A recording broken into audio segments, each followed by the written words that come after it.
చెబుతున్నాయి. ఆంధ్రప్రదేశ్లో ఎక్కడ ఇంధన కొరత లేదు, వాహనదారులు ఆందోళన చెందాల్సిన అవసరం లేదు. నమస్తే ఫ్రెండ్స్, నా పేరు నాగేంద్ర. గంటలు పెట్రోల్ డీజిల్ కోసం పెట్రోల్ బంక్ దగ్గర నిలబడి డబ్బాలు తీసుకుని మరి అక్కడ నిలబడుతున్నారండి. దయచేసి పెట్రోల్ కొరత లేదండి. దయచేసి ఇదే విషయాన్ని ఇక్కడ మనకి మెయిన్ పేపర్లో మనకి పోస్ట్ చేశారు. దయచేసి గమనించండి. పెట్రోల్ డీజిల్ కొరత లేదు, భవిష్యత్తులో వస్తుందేమో అనే ఆందోళనతో కొన్ని చోట్ల హడావుడి.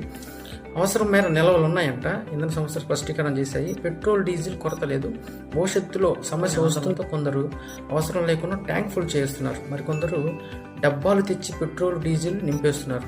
ఈ కారణంగా రోజులకు సరిపడే నిల్వలు ఒక రోజులోనే అయిపోతున్నాయి. మళ్ళీ డబ్బు కట్టి స్టాక్ తెప్పించడానికి 1-2 రోజులు పడుతుంది. మంగళ బుధవారాలు పరిశీలిస్తే రాష్ట్ర వ్యాప్తంగా 1-2 ప్రాంతాలు మినహా పెట్రోల్ డీజిల్ దొరకని పరిస్థితులు లేవు. తెలంగాణ సరిహద్దులోని పల్నాడు జిల్లా బంకులతో పాటు ఎన్టీఆర్ జిల్లా, తిరువూరు, కృష్ణా జిల్లా హనుమాన్ జంక్షన్లోని రద్దీ నెలకొంది. కొరత వస్తుందని తప్పుడు ప్రచారంతో బంకుల వద్ద వాహనదారులు కడుతున్నారని ఇంధన సంస్థలు చెబుతున్నాయి. ఆంధ్రప్రదేశ్లో ఎక్కడ ఇంధన కొరత లేదు, వాహనదారులు ఆందోళన చెందాల్సిన అవసరం లేదు. సరిపడా నిల్వలు ఉన్నాయి.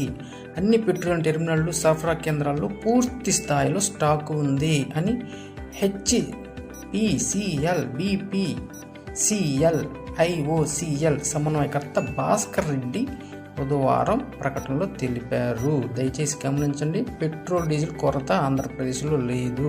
దయచేసి ఆందోళన చెందొద్దండి. గంటలు మీ టైం వేస్ట్ చేసుకోవద్దు. ఖచ్చితంగా మనకి పెట్రోల్ అవైలబిలిటీ ఉంది. Thank you.